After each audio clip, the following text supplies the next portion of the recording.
Weight loss shakes are a popular tool for people who are looking to lose weight.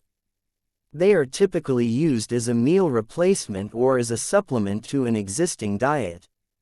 Weight loss shakes are designed to provide a balance of protein, carbohydrates, and healthy fats, while being low in calories.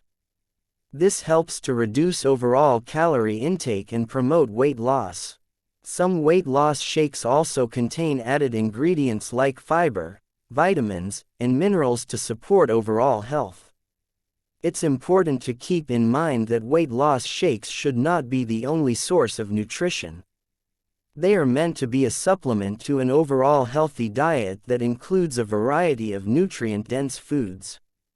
Additionally, weight loss shakes should be used in conjunction with regular physical activity to see the best results. If you're considering using weight loss shakes as part of your weight loss plan, it's a good idea to talk to your doctor or a registered dietitian first. They can help you determine the best approach for your individual needs and goals.